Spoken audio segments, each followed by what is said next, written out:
लालची आलू वाला। एक लालसा की कहानी। एक छोटे से गांव में एक आदमी रहता था जिसका नाम रामू है। वह गांव का एक बड़ा लालची आलू वाला था। उसका सपना था कि वह धन कमाए और अमीर बने, चाहे उसके लिए किसी का भला हो या बुरा।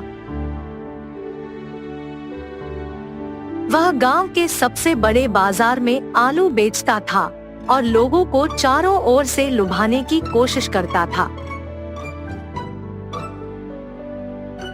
रोजाना सुबह सवेरे उसकी चारपाइयों की गाड़ी बाजार के मुख्य चौराहे पर खड़ी होती थी। वह अपनी आलू की गाड़ी के बाजार में आकर्षण बनाने के लिए धूप में चमकने वाले सिक्के और उनके ऊपर डाली जाने वाली पीली रंग की चादर लगा देता था। लोग देखकर आकर्षित होते और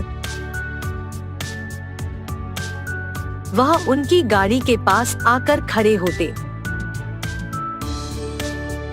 रामू का आलू वाला खेती करने के बजाय अन्य गांवों से आलू खरीदता था और उन्हें अपने गांव के बाजार में बेचता था। अच्छे दिनों में उसका आलू आकर्षक दिखता था और लोग उसे खरीदने आते थे। परंतु जब बाजार में आलू की कमी होती तो रामू ने नकली तरीके से आलू के दाम बढ़ाने का ठान लिया। एक दिन बाजार में बहुत सारे लोग उसकी आलू गाड़ी के पास आए और उसने अपनी गाड़ी की कुछ आलू की कीमत बढ़ा दी। लोग हैरान थे क्योंकि उन्हें पता था कि आलू की कीमतें बाजार में कम हो रही है। पर रामू ने उनकी मात दे दी और कहा कि यह उनके नए उपाय से है जिससे आलू की गुणवत्ता बेहतर हो रही है और इसलिए उनकी कीमतें बढ़ा दी गई है। लोग उसकी बातों में आ गए और उसने उन्हें उसकी नकली कहानी से पूरी तरह से प्रसन्न किया। वे लोग उसकी आलू खरीद लिए और बढ़ी हुई कीमतें चुकाई। रामू का प्लान सफल रह गया और वह बड़े मुनाफे में आलू बेचकर अपनी लालसा पूरी करने में कामयाब हुआ। परंतु वक्त के साथ लोगों को पता चल गया कि रामू उन्हें फुसला रहा था और उनके साथ नियमित रूप से यह चीजें कर रहा था। उनकी नकली बातों की खबर गांव में फैल गई और लोग उसके दुपट्टे में आ गए। एक दिन बाजार में लोगों ने रामू की गाड़ी को खाली कर दिया और उसके आलू की बजाय उसके लिए पत्थर डाल दिए। लोगों का इतना गुस्सा बढ़ गया था कि वे रामू को उसकी दुकान से बाहर निकाल दिया। रामू की लालसा और अपने लाभ की भूख ने उसको उसके ही जाल में फंसा दिया था। वह लालसा की बादशाही की दिशा में तेजी से बढ़ रहा था, परंतु उसकी बदलती नीयत और बर्बादी की दिशा में भी उसकी तेजी से गिरती जा रही थी। यह कहानी हमें यह सिखाती है कि लालसा की बेहद मात्रा से किसी भी व्यक्ति को अपने नकली उद्देश्य में डूबने से बचना चाहिए। गरीबी के बावजूद भी सच्चाई और ईमानदारी से जीने वाले व्यक्ति की कदर की जाती है और उसे सफलता की ओर ले जाने में मदद मिलती है। नंदेश्वर नामक एक गांव में रहता था एक आदमी किशन नामक। किशन सब्जी बेचकर अपनी रोजी रोटी कमाता था।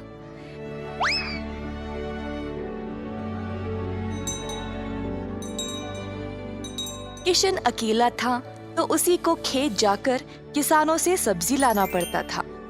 अपनी मेहनत की कमाई किशन बहुत संभाल कर जमा करता था, परंतु किशन अपनी कमाई से संतुष्ट नहीं था और कुछ अच्छा और बड़ा करना चाहता था। एक दिन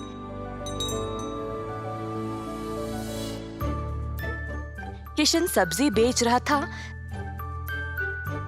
जब एक बूढ़ी महिला अपने सिर पर सब्जी की टोकरी लिए जा रही थी। सब्जी ले लो, सब्जी ले लो। किशन उस बूढ़ी औरत को देखकर हैरान रह गया। ये महिला इतनी उम्र में सब्जी बेच रही है। किशन के सब्जी बेचने से पहले ही बूढ़ी महिला ने घर घर जाकर सब बेच दिया। जब तक किशन पहुंचा, किसी को भी और सब्जी की जरूरत नहीं थी। किशन को बुरा लगा तो उसने सोचा कि वह कल के दिन जल्दी आएगा और कुछ न कुछ बेचेगा।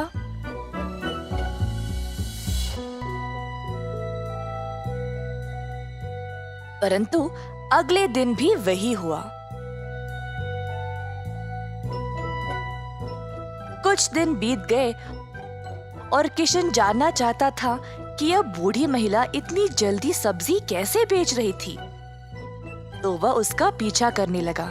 बूढ़ी महिला को पता चल गया और फिर उसने मुड़कर किशन से पूछा, बेटा, तुम मेरा पीछा क्यों कर रहे हो? क्या जानना चाहते हो? आओ पूछो मुझे माफ करिएगा, पर मैं हैरान हूँ ये देखकर कि आप सब्जी हर रोज इतना जल्दी जल्दी कैसे बेच रही है। कुछ दिनों से मैं कुछ भी नहीं बेच पाया और मुझे पता नहीं मैं क्या करूँ। मैं तो कई सालों से सब्जी बेच रही हूँ बेटा, और मैं इस काम से कभी नहीं थकती हूँ। तो बेटा, तुम रोज क्या करते हो? मैं किसानों के पास से सब्जी लेता हूँ और फिर गांव में आकर बेचता हूँ। जो भी कमाई है उससे अपना गुजारा करता हूँ। अब आपकी वजह से कई दिनों से मैंने कुछ भी नहीं कमाया। किसानों से सब्जी क्यों लेते हो? खुद की सब्जी क्यों नहीं उगाते? मुझे मदद के लिए कोई नहीं है। मैं एक छोटी सी झोंपड़ी में रहता हूँ और मेरे पास कोई जमीन भी नहीं है खेती बाड़ी करने के लिए। तुम्हें कोई बड़ी जमीन की जरूरत नहीं है। अपने घर के इर्द गिर्द जितनी भी जगह है उसमें ही तुम सब्जी उगाना शुरू करो। मुझे ये बोलने के लिए बहुत शुक्रिया अम्मा। अब केवल उगाना ही नहीं, अच्छे उर्वरक का उपयोग भी करना, तब तुम्हारी फसल अच्छी होगी। किसान सीधा घर गया और अपने घर के चारों ओर बीज बोने लगा। उसने थोड़ी सी भी जगह जाया होने नहीं दी। उसने जड़ खाने वाले सब्जियां, झाड़ियां, लताओं को बोया। कुछ हफ्तों बाद उसके सब्जियां अच्छे से उगने लगी। किशन ने उनको उखाड़ा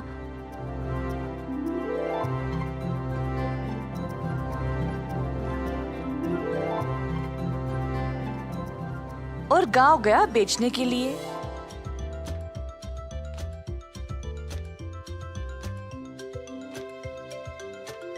दिन पे दिन किशन को और सब्जी उगने लगी। वह अच्छा पैसा कमाने लगा और सब कुछ जमा करके उसने अपने लिए खेती करने एक जमीन का टुकड़ा खरीदा। किशन अब खेती बाड़ी करने लगा और उसकी फसल अच्छी खासी निकलने लगी। जल्द उसने एक सब्जी की दुकान खोल ली, कई तरह के सब्जियों के साथ। गांव के सारे लोगों को किशन की सब्जियां अच्छी लगने लगी और उसी के पास आने लगे सब्जी खरीदने। किशन ने अब नौकर चाकरों को भी काम पे लगाया और अपनी दुकान को और बड़ा कर दिया। एक साल के अंदर ग्राम प्रधान ने देखा कि कैसे किशन ने मेहनत करके अपने आप को खड़ा किया है। उनको किशन बहुत पसंद आया और अपनी बेटी का हाथ किशन को विवाह में दे दिया। किशन के पास अब एक सफल कारोबार, एक सुंदर परिवार और एक अच्छा जीवन था। अतः थोड़ी सी बुद्धि और मेहनत से उसका सपना पूरा हो गया। रावुलपल्ली नामक गांव बहुत बड़ा था। उस गांव के वासी भी बहुत अच्छे लोग थे। अगर किसी चीज का यकीन करते हैं तो वो वही मानते हैं। सुब्बा रेड्डी नामक एक आदमी वहाँ का सब्जी व्यापारी था। उस गांव में सभी उस पे यकीन करते थे। वो एक नेक इंसान था और हर रोज सुबह ताजी सब्जी लेकर बेचने आता था और उन्हें कम दाम पे ही बेचता था। इसीलिए उस गांव के सारे लोग सिर्फ सुब्बा रेड्डी के पास सब्जी खरीदने आते थे और उसका व्यापार बहुत अच्छा चलता था। रावुलपल्ली के बारे में जानकर पड़ोसी गांव के 3 आदमी विजय, श्रीकांत और टिम्मैया मिलके रावुलपल्ली सब्जी बेचने आते हैं। सुब्बारेड्डी का व्यापार अच्छा चलने के कारण उनके पास सब्जियां नहीं बिकते हैं और इस कारण वो तीनों बहुत दुखी होते हैं। बहुत सोचकर वो एक फैसला करते हैं। हम तीनों बहुत ही कम दाम में सब्जियां बेचेंगे। कुछ दिन बाद गांव के लोग हम पे भरोसा करने लगेंगे और तब हम सुब्बारेड्डी को इस गांव से भगा सकेंगे। उसके जाने के बाद लोगों को हमारे सिवाय सब्जियां खरीदने कहीं नहीं जा पाएंगे और ठीक उस समय हम हमारे दाम को बढ़ा देंगे। तिम्मैया की बातें विजय और श्रीकांत को अच्छी तरह समझ आते हैं। टमाटर और प्याज की दाम आसमान से भी ऊपर हो जाता है। अरे रे, टमाटर और प्याज का दाम तो बहुत बढ़ गया है। न जाने रावलपल्ली के वासी खरीद पाएंगे कि नहीं। पर जो भी हो, मुझे अपना जिम्मेदारी निभाना होगा। इसीलिए मैं सब्जी को खरीद के उन्हें उसी दाम पे बेचूंगा। अगर मेरा लाभ भी नहीं आया तो कोई बात नहीं। ऐसे सुब्बारेड्डी उसके मन में सोचता है।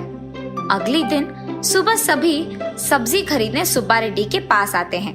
उसके मुंह से दाम सुनते ही वो सब चौंक जाते हैं। सुब्बारेड्डी को पूछने पर वो कहता है, बाहर इससे भी ज्यादा दाम है जी। मैं तो दाम कम करके बेच रहा हूँ। सभी उसी दाम पे सब्जियां खरीदने लगते हैं।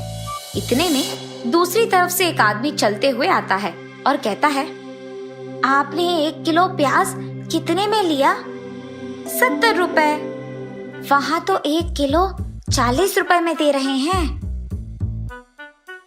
ये सुनते ही सारे गांव वाले सोचने लगते हैं कि सुब्बारेड्डी लालची बन गया है और सभी उसके पास जाने के कारण ही उसने अचानक दाम बढ़ा दिया। इसीलिए वो मिलके फैसला करते हैं कि आगे से उसके पास सब्जी खरीदने कोई नहीं जाएगा। अरे ये क्या, बाजार में तो 1 किलो प्याज 70 रुपए है ना। ये लोग कम दाम पे क्यों बेच रहे होंगे? दाल में कुछ तो काला है और मैं इन सब्जियों को कैसे बेचूंगा? गांव वाले सारे मिलकर फैसला करते हैं कि सुब्बारेड्डी को गांव में रहने नहीं देंगे। सुब्बारेड्डी के समझ में आता है कि ये सब पड़ोसी गांव वालों का किया है, लेकिन उसे समझ नहीं आया तब कि ऐसे कम दाम पे बेचने पर उन्हें तो नुकसान पहुंचेगा, तो फिर वो क्यों ऐसे कर रहे हैं?